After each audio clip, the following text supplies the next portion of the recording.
This is the funniest thing I've ever read. What are you supposed to do?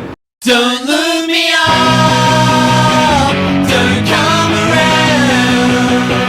When I hear knocking on my door, I hear the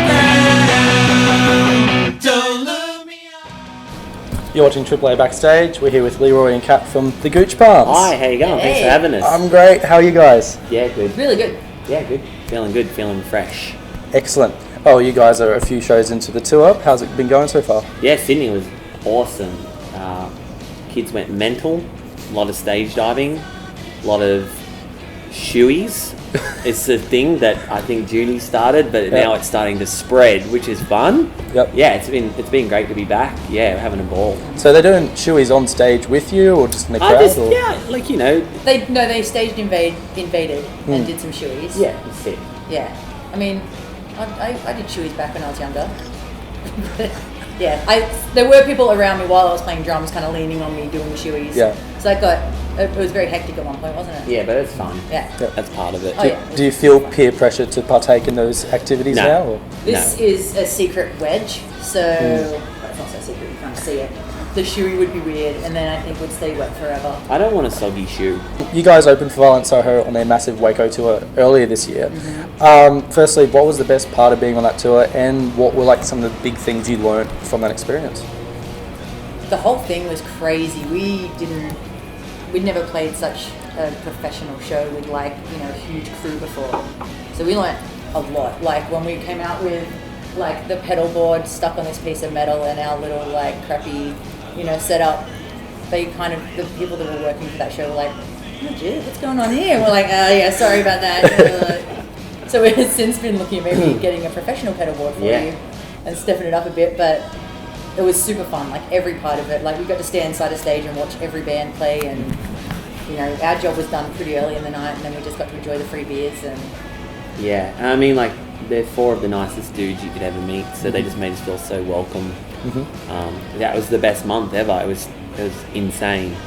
Yeah. And did they pass down some incredible knowledge that you would have gone, of course, or you would never have found out any other way than through touring with the Soho Boys? I really like that. I mean, it's just the thing that they don't have to pass down. It's just you look at what they've done and what they've achieved, and you kind of go, man, if you just keep going and just keep slogging away, then that's proof of hard work. It's awesome to see. The music video for Ask Me Why is pretty interesting, to say the least. What inspired the adventurous Hollywood dog, to put it simply? How did we come up with that? I don't know. It was probably came about because we wanted to film the music videos, so we needed to get someone in the suit. I remember. The lyric says barking up the wrong tree. That's so we were like, right. Let's get a dog to do something. And then I found the outfit, and then we got the outfit, and we're like, now we need to find someone to put in it. And our friend Michelle was very keen, and she's a nutter, so she was loving it, and she literally did anything we asked. And everywhere, really public places, and we were like, she's not embarrassed, she doesn't care. A few different people in the suit for different things, a random skater in Venice, popped it on and did some tricks, and you had it at one point, and then I had it on.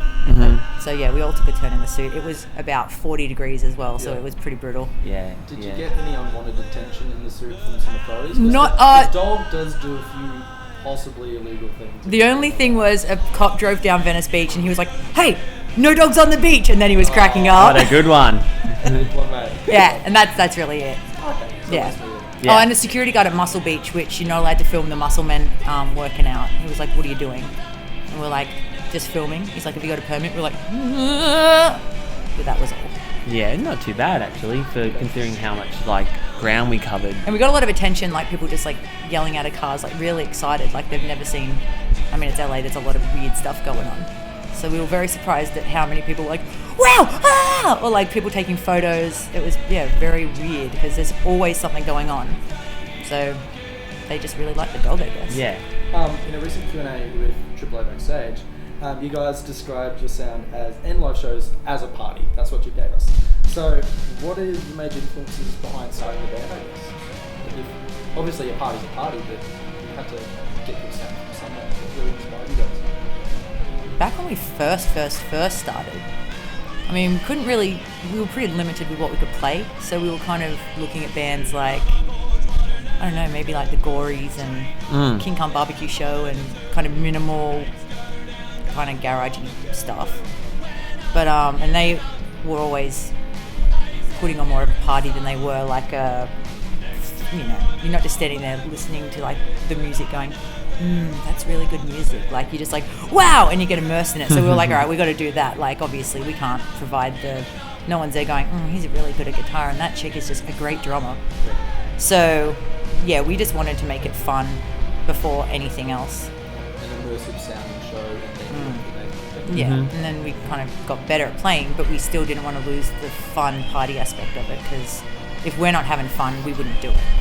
So we try and make it as much of a party for ourselves as possible. So we keep wanting to do it now we do it as a job.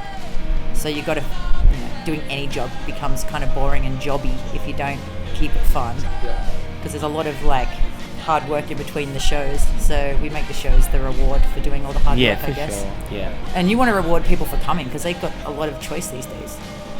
So yeah, we just want to get loose. Touching on all the hard work you guys do between shows. You guys are self-managed, self-booked, have your own record label, and all of the purposes you're completely DIY. So, firstly, do you guys have any downtime between shows?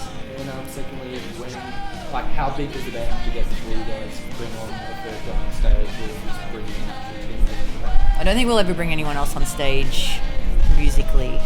Maybe that's gonna come back to bite us. Well, maybe. I don't know. You never know. You can't tell. We're not thinking about that. We might just maybe a drummer, and I'll just stand there and dance. Shoey. Yeah, I'll be the shoey queen. But we're probably going to need help at some point because it's getting pretty tough. Like, we don't have any downtime ever. So the downtime is like as soon as we've finished playing and we get to enjoy the rest of our rider. That's pretty much the only downtime we get. So yeah, maybe like next album we might look at helping ourselves a little by adding some family to the Gooch Palms. That'd be nice. So we could do. But we do have a wonderful publicist in Amanda. So she's the third. She's the third wheel of. She's been with us since 2013. So we're really grateful for having her. But yeah, I don't know. You just never know when it comes to like getting someone else on stage. Like, we might write a record and just feel like we've stretched it too far to like pull it off live or whatever. But yeah, I mean, for now we're happy just how things are, and it's kind of nice being busy. So we're not bored with it. No. Yeah. We don't have time. No. Don't have time to be bored. Yeah. Speaking of no time, we're up to our last question. And I got this idea from a previous press release you sent us, which was acrostically analysing introverted extroverts as their name. So I thought we'd try that again live, like you guys having any prep ready for it. So we'll go letter by letter until we get to the end and just whatever you want to add in. So first letter, I for introverted. Well, I guess I for introverted is perfect because that is our other half of our personalities that people don't see. So unless you want to say something else for No, that was perfect. Good one. N? For Nelly. Introverted Nelly. T? T. Terrific. Terrific. R? What starts with R?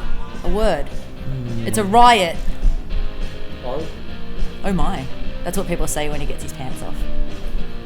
Question mark or exclamation? Exclamation, then the question mark, and then that face. Oh, far out. V?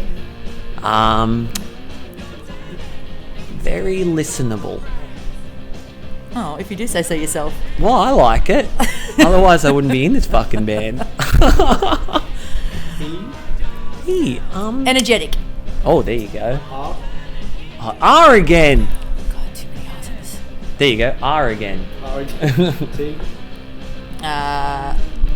Terrific. You said that. Oh, sorry. You can't say terrific every time. Tiring.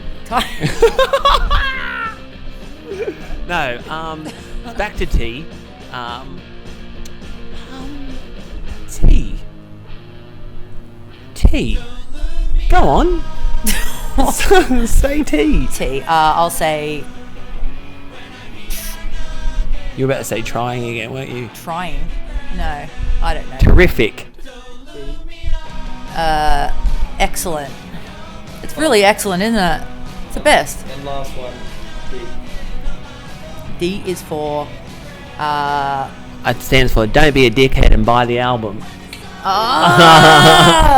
We've been chatting to the Gooch Palms with Leroy. Catch their new album, Introverted Extroverts, out now, and their little bit of 1 or 2 days left after this college. Woo! Thanks for having us.